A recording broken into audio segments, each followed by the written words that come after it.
This is Mike Del Preti, and welcome to the second episode of my new podcast series, The Search for the Holy Grail.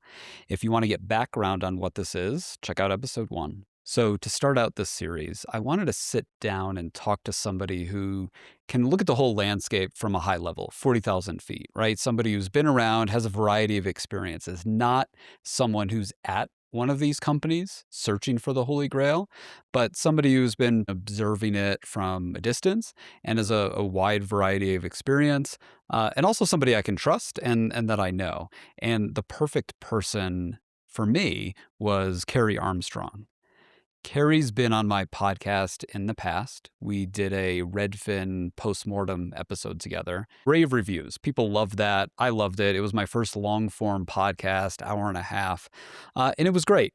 And, at the end of the day, we got a lot of great feedback on that from a variety of folks in the industry. So that tells me that, we did a pretty good job talking about the situation and being able to look at it from an unbiased perspective. So Carey's had a variety of experiences. She was at Zillow and then Tomo and is building TrueList for the past year. So she's come from the world of a real estate portal, Zillow, and she was there and kind of experienced this first emergence into the Holy Grail firsthand. And then from there, she went and she built a mortgage company, like a straight up legit mortgage company, and did that for a number of years. So it's really interesting because she has that experience from both sides, and I thought that'd be really valuable to take a look at. So Carey and I sat down to really kind of explore the landscape, look at the history, look at what's going on right now, see what the various companies are doing, what they're getting right, what they're getting wrong, and really kind of explore the whole place together. And when Carey was at Tomo, she was telling me about a really interesting experiment where she went really, really deep into the company and was able to really wrestle their mortgage attach rate incredibly high. If you've worked with me, you know I like to get my hands dirty. And so the thing that I did was to work directly with one real estate team that we were sending leads to. So these were consumer leads. These were people who wanted to tour a home. And we sent them to the Raintown team, which is mostly east side of Seattle. And I followed every single lead to work with those agents and say, what is their status on mortgage? What is their status on the real estate transaction? So are they touring the first home, second home? Are they pre-qualified? Did they already say they'd commit to a lender, but are they open to another one? Like, how do we actually get this closed, both for you and for us?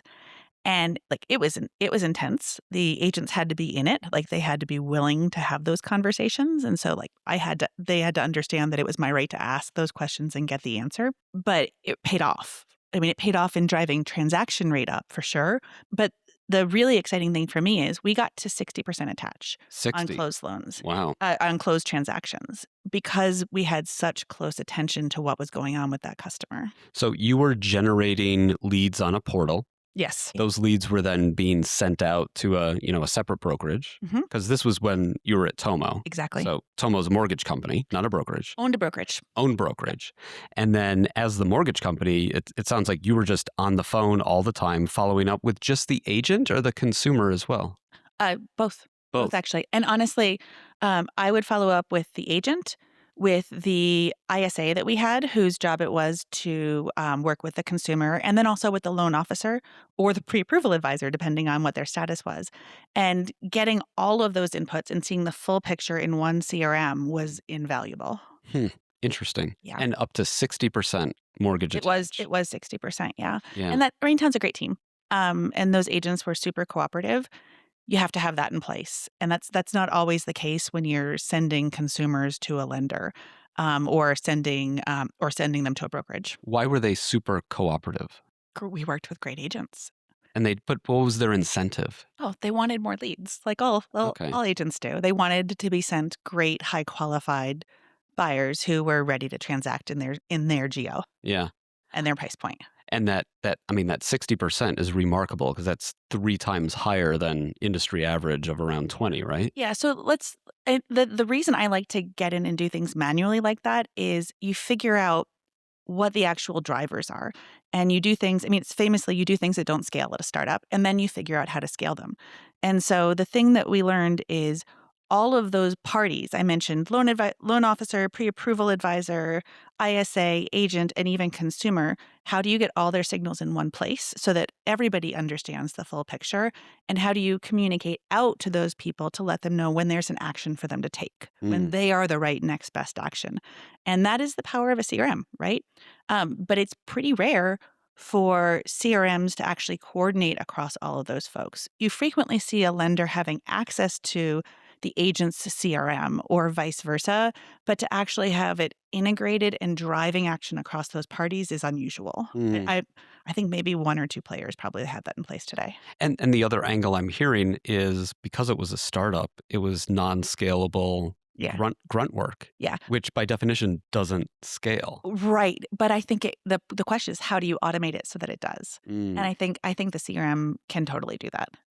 So Especially as you start to get into, I mean, this was pre-AI, or, AI was available, but nobody understood how to use it. mhm. And so there was no one sending the text message for the agent or giving a script to the ISA for when they call, or even calling to get the customer on the line and then patch in the ISA or the loan officer.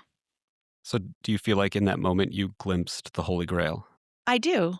And could it go higher than 60? I mean, I took one attempt, but I'm one person, right?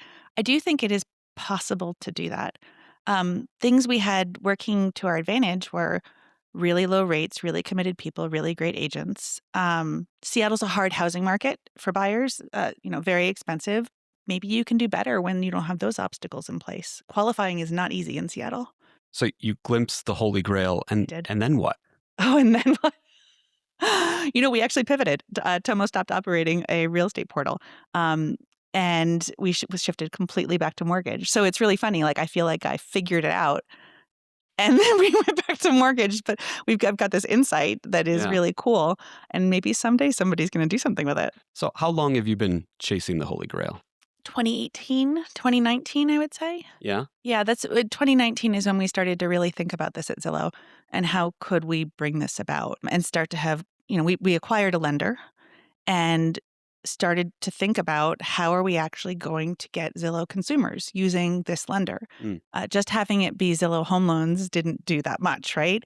Putting it on the website didn't do that much. And it was pretty clear agents drive a lot of lender choices. And we wanted to make sure that, the agents understood about Zillow Home Loans and that they were turning customers to it and saying, you should consider this. But of course, for Zillow, the challenge is, this is the same challenge that brokerages have even, and Zillow has less authority over an agent than a brokerage does legally. Agents already have lender relationships. They have relationships with lenders they may be believed to be superior. And so what's in it for them to even take the risk of trying a new lender? And of course, loans are tough. Like, things go wrong. And half the time, nothing goes wrong, but it looks like the lender got something wrong. It's a problem with the customers not actually qualified and they weren't upfront about something, or you name it. The agent doesn't mention to the loan officer that the contract price changed, and 2 days before closing, you figure that out. Loans are hard, and so you have to be perfect to continue to maintain an agent's trust, and that's really hard for a big operation like Zillow when you're doing mortgage on the side. You mentioned risk, and the longer I'm in this industry, the more I think so many things are just risk and risk mitigation. Oh, totally. And that's psychology. It's human Making sure it psychology. closes. Yeah, because that's what the agent cares about, right? Mhm. They don't want to.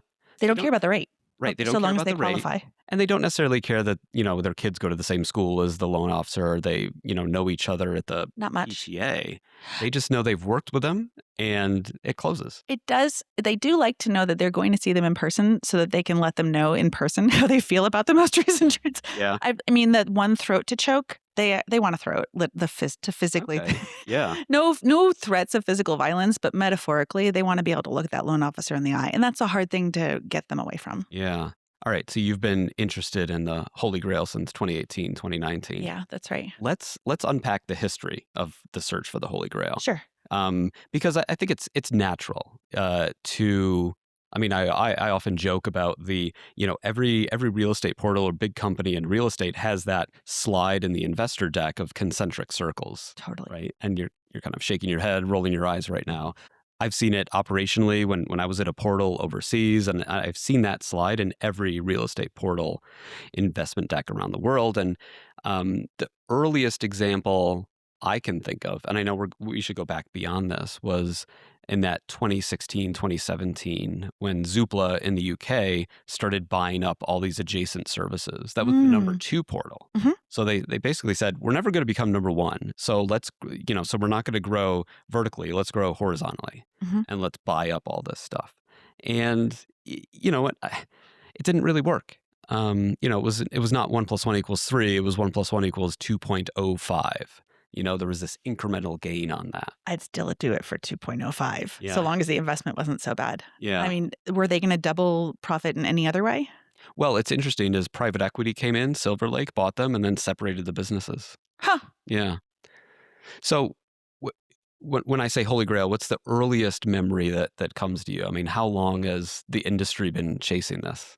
I mean, my personal memory of it, like my first deck I can think of is the Open Door deck, where they said, holy cow, we can attach title to our transactions at a really high rate.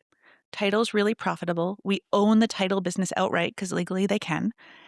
And this tells us we can do the same with all of the other settlement services. We are at, I forget, like let's say it was 80% attached on title. We're going to go do that on mortgage. And then who knows what else? The sky's the limit. And anyone in real estate looked at that slide and said, of course you can attach title. You're the seller. Right. Mortgage is not the same. The seller legally cannot influence they can influence. They can't specify the lender. More technically, they can't specify title, but in practice, that's very common. But buyers always pick lenders, and they were not representing buyers. They were selling homes. But I think when that happened, it took attach from, in the U.S. market, something that brokers have done to something that PropTechs started thinking about doing. And every iBuyer or flavor of iBuyer then immediately said, attach has to be part of our profitability strategy. We're not going to make any money on the home sale, which they've proven is pretty tricky. We're going to do it on attach. And even today, you still see startups saying, we're a full stack, low cost brokerage. We're going to make it up on attach. Right. The alternative way to say that is we're going to continue with our money-losing business model. Yeah, but we swear eventually we're going to solve it with attach. And attach is synonymous with the Holy Grail, Yeah, right? exactly. Being able to combine anything from search, brokerage. And I mean, you mentioned Open Doors deck. When Rocket acquired Redfin, they had the same thing in their deck. Yes, they sure did. Holy Grail is 100% the story of Rocket and Redfin. Yeah. Yeah. So you mentioned brokerages kind of getting into this even before Open Door. Oh, yeah. Like what have they been doing? Gosh, I'm not sure when it started. I want to say the 80s.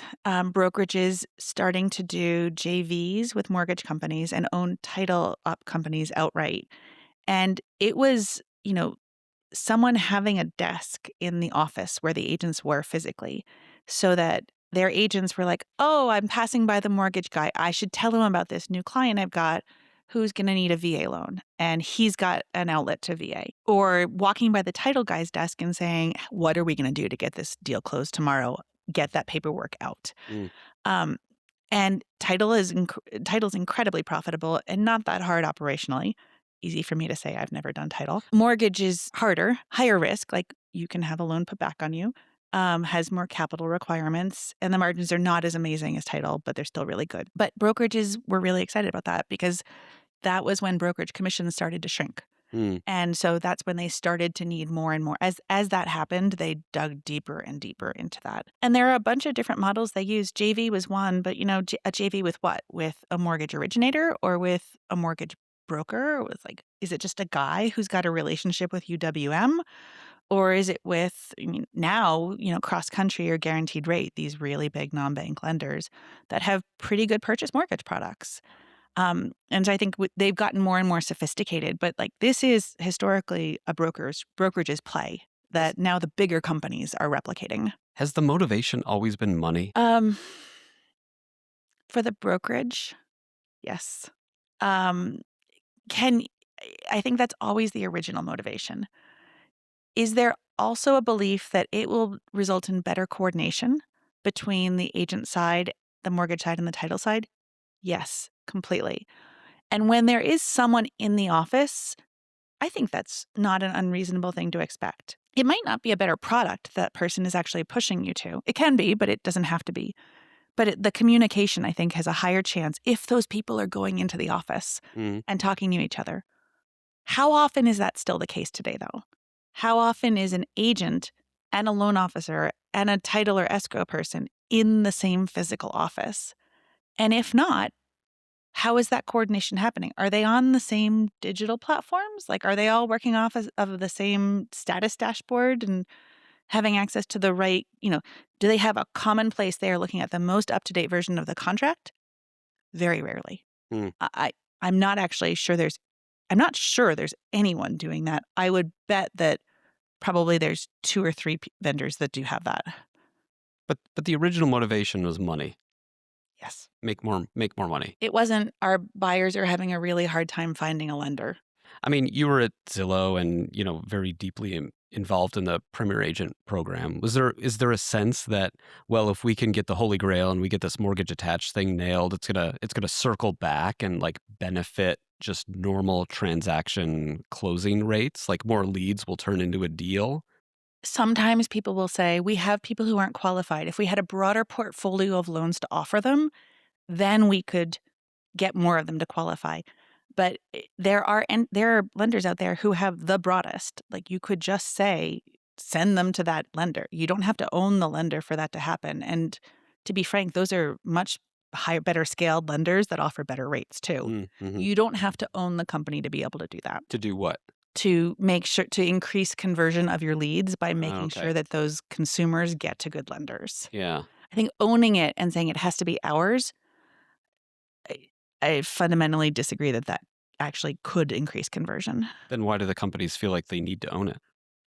To increase profit per transaction. Yeah. Is that it? I mean, you say it starts there. The motivation starts. It always starts there. And then you have follow-on benefits like, oh, we'll build systems that let us coordinate better. Those always come way later. Yeah. And they are not the priority. The priority is attached to drive profitability. Yeah. Is that good for consumers? I don't think so. Why? The prices these lenders offer are not better. They're often substantially higher. When you say these lenders, you mean like the integrated? Yeah. I mean, the average American, when they buy a home, they go to fewer than 2 lenders for a quote, which means on average they go to 1, right? If you are going to the lender that is recommended to you by this platform you're using, the agent's suggesting them, they don't have to have a particularly low price to win you over. They just have to have something that seems like it's within the realm of reason.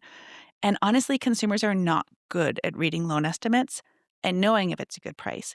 The number might look good. It's 6.0. That's a number I hear in the market. I qualify, but there's $2,000 of junk fees. And they have fancy names like underwriting fee and origination fee. And you don't realize that's just junk fees. The lender makes their money reselling the loan. They don't have to make money on processing the loan too. And so I think that is a big part of the motivation is that you're not going to be shopped just on cost. You're just going to be accepted at whatever cost looks reasonable to the consumer. Interesting. And I mean, is that part of the reason why Tomo simplified and got out of the Holy Grail business and focused just on mortgage? As a low-cost lender, there isn't as much advantage. You're not making money off of people who are coming to you for the wrong reason. And so anyone can go to Tomo, get a great rate and a great experience and see that that is actually the benefit of the product. Have you seen anyone else that's kind of really nailed or is nailing this?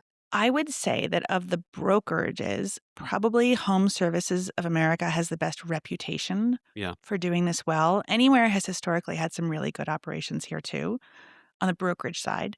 And there are lots of small brokerages that do really well, but at scale, those two are probably the best and the most interested in it, I would say. They have put the most effort into it. Why do you think it works? They own or partner with very good operators is part of it. And so the agents build trust. The agents know that those deals will close. Very good mortgage operators. Mortgage and title. Yeah, okay. For both. And so agents know that their deals will close, the rates will be reasonable, and their consumers won't complain. And I mean, to hand a client over for a loan and have it not go well to a consumer, it's like you didn't do well. Right. That's reputational damage for the agent. Yeah. It doesn't seem like a different part. It is your agent's fault if it doesn't go well. Do you think that's got to be an aspect that will potentially negatively affect some of these big companies chasing after the Holy Grail now, right? Completely. Especially because they aren't just picking big companies to partner with who are good at mortgage and title. They are owning or JVing. And I mean, to run a JV is a complicated thing. If you specialize in that, you're probably not going to be as good at actually just doing mortgage. Mm. But we'll see how well they can do. Hmm. And I think it is one of the interesting things about the Rocket Redfin acquisition. Rocket is excellent at mortgage. They're historically refi, not purchase. And, I don't know that they have a reputation as being excellent in purchase, but they sure know mortgage inside and out and have the potential to be able to execute really well on purchase. So I'm really struggling with the benefit to the consumer in all of this, right? Like Mhm. I get it. It's good for the company. It's Mhm. solving a revenue problem. How do we grow? Especially if you've tapped out. A lot of these real estate portals around the world, they have launched mortgage operations once they've kind of tapped out the core business. Yeah. Right. And they're public companies, so they need to keep growing. But are consumers kind of clamoring for, oh my gosh, I wish I could just get all these services in one spot? I think there are two problems that consumers have that could be solved with this. Number one is everyone's got a portal, and that's really annoying. And I don't mean a real estate search portal. I mean a place where they track the status of your deal. It's remarkable when you start to close on a home that there's sometimes a separate portal for title and escrow, and then your lender probably has one too. They're all terrible because that's not that's not their focus. Like, Hmm. they're not into consumer experience in tech. And then if your brokerage has one too, it's separate. So having a single portal will be great if you can. And then if you don't, or even if you do and it's not heavily used, one of the worst parts about buying a home is the email thread. And the consumer is not usually on it, but they are impacted by it. Hmm. It is probably 8 people most of the time. 8 people. 8 people on the thread. Frequently, somebody's left off. So let's talk about who's there. The buying agent, the selling agent, maybe their assistants or transaction coordinators, Hmm. the title officer, the escrow officer. Frequently, there's an assistant in the mix there, the loan officer, and the loan processor. Wow. And that's pretty much every deal.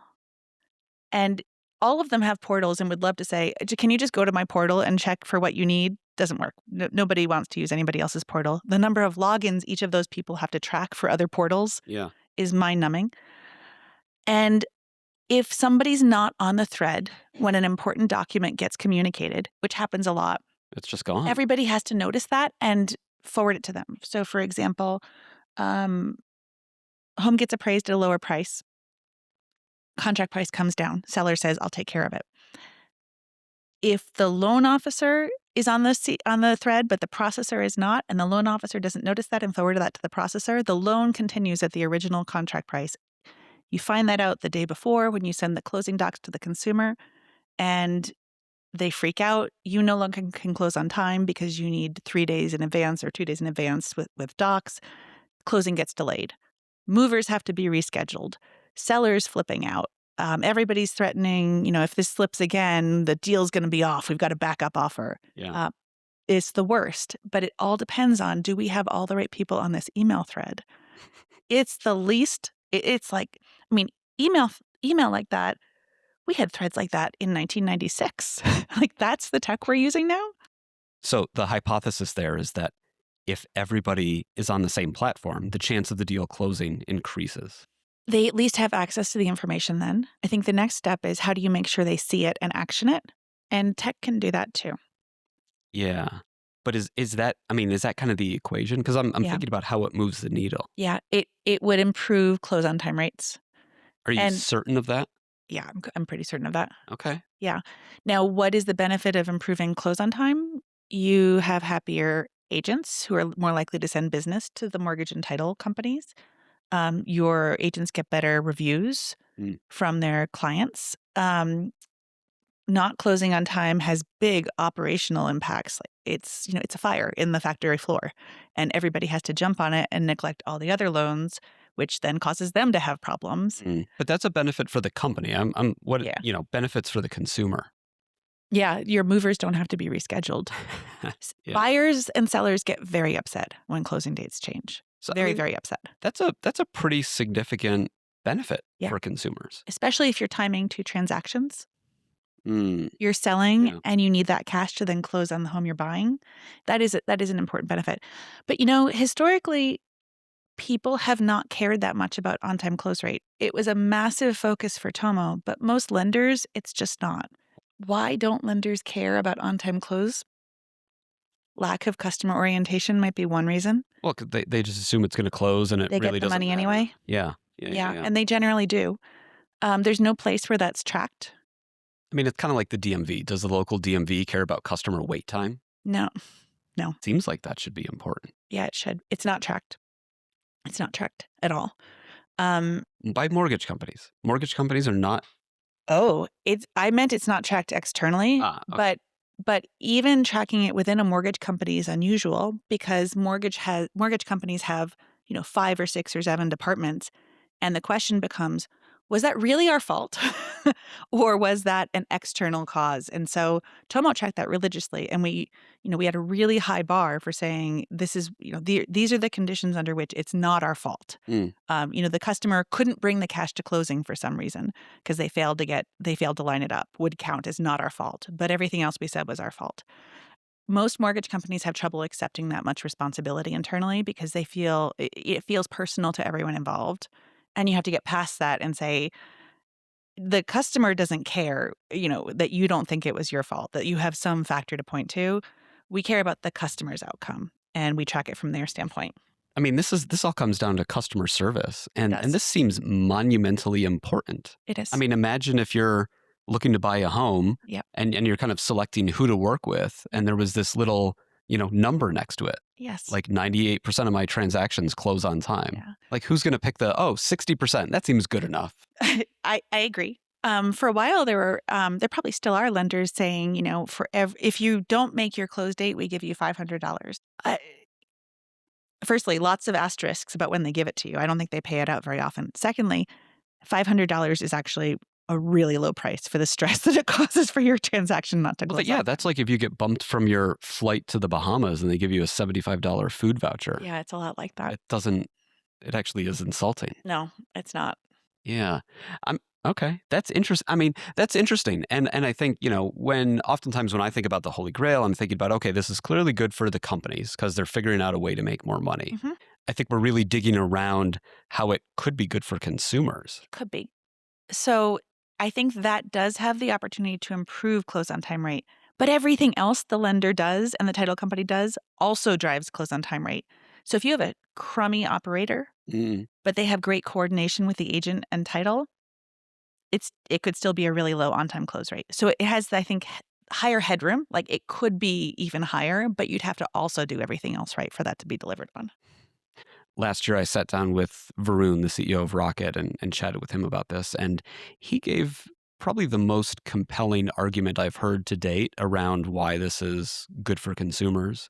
And it's not the normal PR speak you would expect. I mean, it is this flywheel of like, listen, if we improve the experience, it's going to be better. It's going to be cheaper for us, cheaper for the consumer. It'll be faster. Yeah. And that means there's more money to reinvest in the process to make it easier, faster, better. Yep. If you do make the reinvestment. Yeah. If you do, that's the big question. But I'll need to chat with him again and check in because a lot has changed over the past 12 months. But there's this compelling idea that it's, call it maybe convenience, certainty, whatever that is for the consumer. Yeah. Being able to do that. One thing that positions Rocket really well to do that is Rocket has historically had great tools for their staff, great systems and processes, and great operational excellence. Redfin has too. Redfin has had the best tools for agents and for TCs and even for consumers. They definitely have the best starting point from which to deliver a really integrated alternative to the 8-person email. So right now, the biggest companies kind of looking for the Holy Grail are Zillow, the leading real estate portal, and Rocket, a mortgage company, coming at it from different directions, which is really interesting. What do you think about scale? Because you started today talking about you doing this and kind of right one person doing it. Are we going to lose something if it's these big companies kind of industrializing it and trying to go in that direction, or is that like our greatest hope of it working? I think the tech that they have at their disposal makes it possible to deliver that kind of intimacy. Mm. Easy to get it wrong, and, bombard people with reminders at all the wrong times. But I think they have the possibility of doing what I did at scale. More of a possibility than we've seen in the past. Yeah, I Wh- think so. Why? AI. I Okay. mean, sorry, like, it's an easy answer, but, canned scripts don't feel personal Mm. to consumers. They don't send the right messages even across a team, from an ISA to an agent or from a loan officer to a processor to a title rep.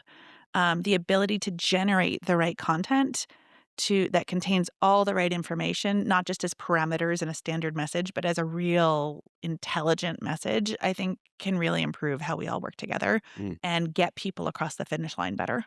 So what have we learned? If we take a step back and you think about your individual experience and looking at some of these big companies, small companies, and I'll chime in and I'll do the same.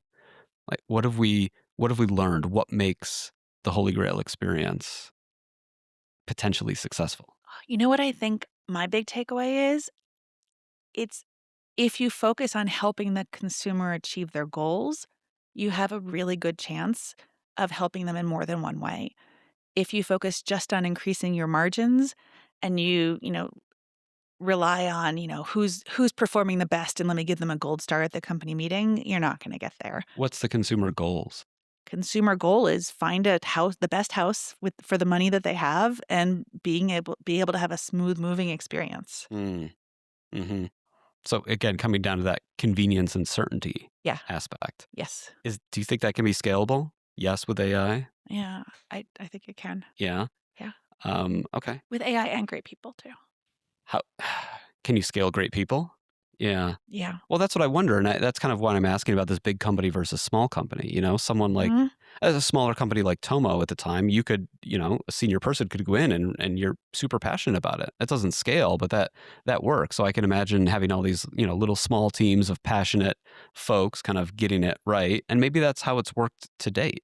Can that be operationalized at a exponentially larger scale?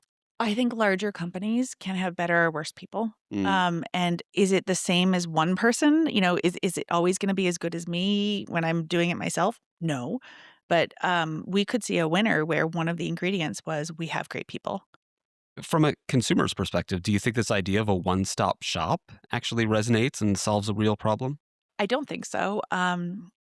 When you say I'm going to a ponytail agent and a ponytail lender and a ponytail title company, but they're actually all distinct corporate entities. And they sometimes have regulatory requirements that prevent them from sharing Mm. information that they haven't figured out how to get around.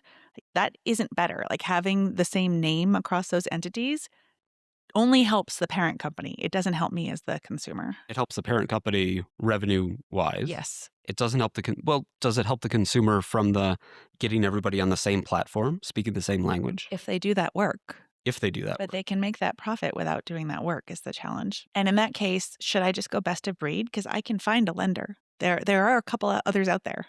From a regulatory standpoint, is there anything about the US market that makes this easier or more difficult? I mean, RESPA, obviously. RESPA causes lots of headaches because everyone in real estate wants to do this and finds a way to do this, but they have to bend over backwards to make it work with RESPA. Mm. I think RESPA is being followed today, letter of the law, not spirit of the law, pretty much across the board. And that's too bad, but it's somewhat the fault of the legislation, which is very old, Mm. and maybe not focused on customer experience. I mean, all things being equal, do you think keep RESPA, repeal RESPA, modify RESPA, Reform RESPA. reform it? Yeah, and do I have the template for what it should look like? No. Mm. Um, but I think, you know, you could either reform RESPA or you could potentially have a CFPB that was more focused on what are good consumer outcomes that we wanna see.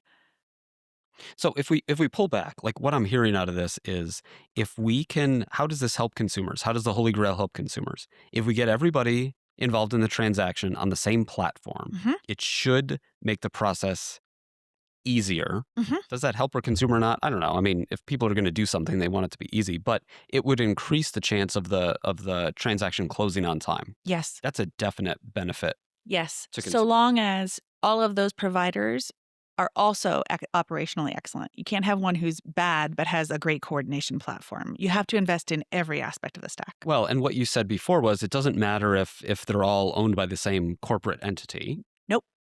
You could be a third party and develop such a platform and offer it to an amazing lender, amazing title, amazing brokerage. I'd Right. love to see that happen Well, they wouldn't adopt it. because they would all want their own. So maybe, I mean, in a weird, convoluted way, maybe this is how we're making the case for a one-stop shop or the Holy Grail. Huh. You have Right. to align the financial incentives to get this platform adopted, basically. Yeah, and you have to, for each one of those segments to be operationally excellent, Mm-hmm. you kind of have to have somebody sitting over all of them, enforcing operational excellence, saying this is important and investing in it. Right? Understanding all of these three very different businesses. Yeah, you do. Yeah, maybe. So maybe, yeah, I don't know. Maybe that's it. Maybe that's the argument here. The initial motivation starts with revenue. But if we work this out, it's like, well, it doesn't matter. Like they need to be on the same platform. Well, the way to get them on the same platform is if they're all owned by the same company. Yeah. But that in and of itself doesn't benefit anybody other than the company. But then you get to the point where the company enforces operational excellence and enforces one platform, Yep. communication through that. And if a company's willing to do that and invest in all of that, The challenge, Mike, is that all of this is the theoretical justification for doing this. But in practice, where we see people actually investing is how do I get higher attach rate on my leads? mm, And it's really focused on driving the cost of customer acquisition down. Like that's where almost all the focus is. so the long-term customer benefit, I mean, that's a long-term investment. Yeah. Right? And what you're saying is more short-term. How do I get my attach rate up Yep. next month? Exactly. What are some, can you give some examples? Like what are some examples of what a company might do Mhm. short-term to get that mortgage attach rate up? Zillow has the market share to make or break a team or brokerage, make them the mayor of real estate in Boulder, for example. Hmm. And so that's serious power. Hmm. And so that is something that is certainly a lever that they have at their disposal. We've seen Redfin and Rocket talk about lowering the price of the mortgage if you work with a Redfin agent and a Rocket agent. That's not a new play. People have done that before. But I think Rocket has the capital and the profit in each mortgage to potentially give away a lot of price Yeah. and really motivate, more than just a couple $1,000s. They can make big differences if they want to. In this vision of kind of more holistic long-term value creation, can't believe I just said all those words together in a sentence. I'm interested in digging in, like the tools that let's just go talk about Zillow and Rocket, right? The tools they have available. So Zillow has an advantage with their CRM, Follow Up Boss, Mhm. Totally. right? I mean, Zillow has home search. They don't have a brokerage. They have partners, broker partners. They have kind of the pseudo brokerage, Yeah. flex teams, which they exert. I don't know what the right word is, right? They Leverage. leverage, yeah.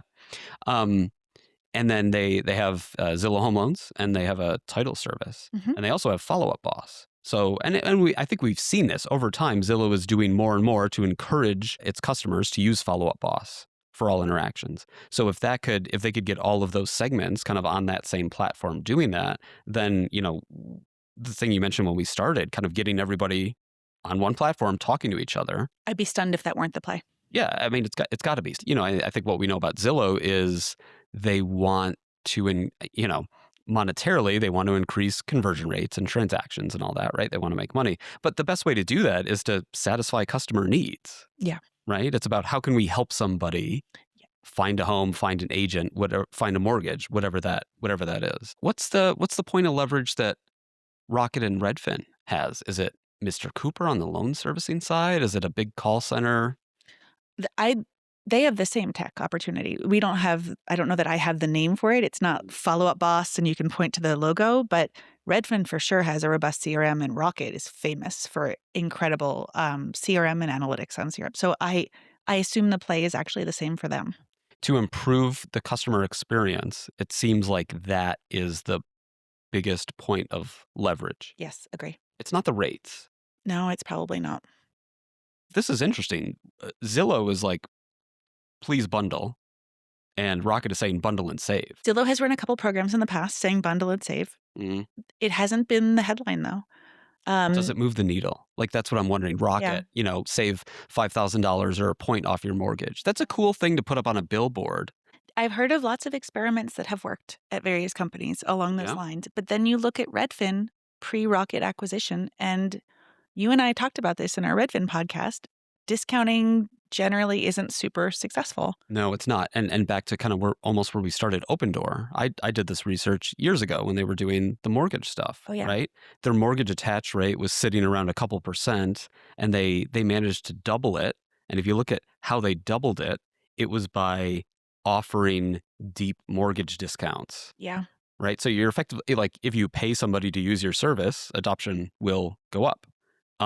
That's not sustainable. It might be if you have high rates. The question is, are you actually getting to a deeply competitive rate, or are you just offering a huge discount because you have pretty high rates to start? Yeah. I mean, there are certainly lenders that have really high rates, and then you shop them, and they bring them down, by incredible discounts because they're empowered to do that when they have to. But if you don't shop them, you pay a really high rate. And it could be that the equivalent of shopping now is if you use them for agent and brokerage as well. Mm-hmm. Do you think these big companies need to advertise to consumers to get them into this ecosystem? I guess the question is, what consumer really wants to think about mortgage? Right. It's really hard to imagine a value prop that would get a customer to think, oh yes, I should use that mortgage company when I eventually go and buy a home, or I'm using them now. I'm shopping for a home now, and I saw a billboard from a mortgage company that made me think they're the one to go to. Yeah.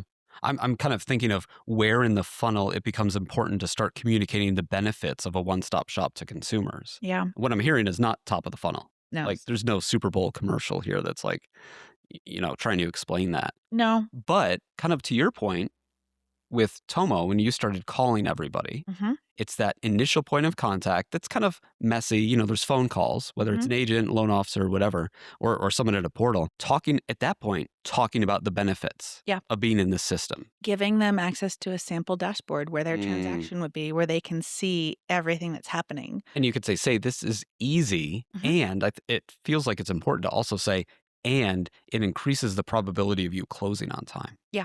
Exactly. And at that point, the consumer can ask these lenders, when are we slated? Can you do this close date? Yes or no? Sometimes you get more or less honest answers, but, the best ones will tell you frankly. But the window is really small, between offer accepted and when I really need to lock in a lender. You can switch later, but you put your transaction at risk. But we're looking at like days in which you need to pick your lender. So getting in there with that right message is really important. And having both the agent and the loan officer driving for the same outcome can be really helpful. Yeah. I'm seeing it in my mind. I don't know that I could draw it quite yet or succinctly put it. But I think if you listen to this conversation, we've gotten like different key learnings. For sure. And identifying it along a time scale too, right? It's not one thing. It's a journey. We could journey map this. Yeah. I'll have to do that next. When everybody talks about wanting this same Holy Grail, I guess the question is, can only one entity win here? Or can they all win, right? It's possible, if there are 100 transactions, they could all be with one-stop shops. Right now, we're mixing and matching them across providers, and that doesn't have to happen. We could all get to 100% attach without changing the number of transactions that happen. And so, the question is, all the players out there, how well are they doing on this? And are they just doing well in terms of profit, or are they also doing well in terms of offering better value and experience to customers? Yeah. I mean, if you're a small to mid-size, basically, if you're in the industry and you're not at Zillow, Rocket, or Home Services of America, how closely should you be paying attention to this and investing in it? Oh, I think you should be thinking about, how can I offer something similar with to the settlement service providers I partner with who are outside of my company. I'm not going to get the same profits from it, but can I deliver something similar to the experience That the unified platform. that they, in theory, could get to? Yeah, that seems like the critical area Yeah. that we're talking about right Yeah. now. A great loan officer, title person, and agent can do that. They can deliver as good of an experience with just email, text, and phone communications. It's laborious, but the great ones do it every Yeah. day. Does it scale? Not so much, but maybe that's why the small guys are actually okay because they're excellent and they manage to pull it off anyway. I think everybody in the industry needs to have an answer to this, Yeah, I agree. right? They need to figure that out. And if your Hail Mary is, oh, well, we'll get a platform and then put everybody on it. I mean, you just kind of quickly skimmed over one of the most impossible things known to I know. man. I wish it existed, but the problem is not its existence, it is its adoption. Yeah. So the classic adoption problem. Mhm. And again, just to come back to it, and that's where this unified platform, big company has an advantage, right? If a Exactly. big company can exert leverage over those players to get them to adopt the platform. They can make the FTEs, the lender, and the title company required to use it, and they can put information in it that the agents have to log in to access and action. I love that. I mean, that's not even something I was actively thinking about when I think about the Holy Grail before this, because it's so nuanced. Like it's not, the Holy Grail is great. I mean, it's not in any investment deck. Yeah. Right? We're talking about, oh, we want to combine these things and give consumers a one-stop shop, and it's going to be good for us because we'll make more money, Yeah. and it's good for consumers because, oh, it's just easier. But how do you get there? What is that critical path? I mean, executives generally have not processed a loan, and so they don't know why things fall apart when you have all of these organizational entities. So they hear benefits like coordination from their teams, but they don't understand how important that is on the ground.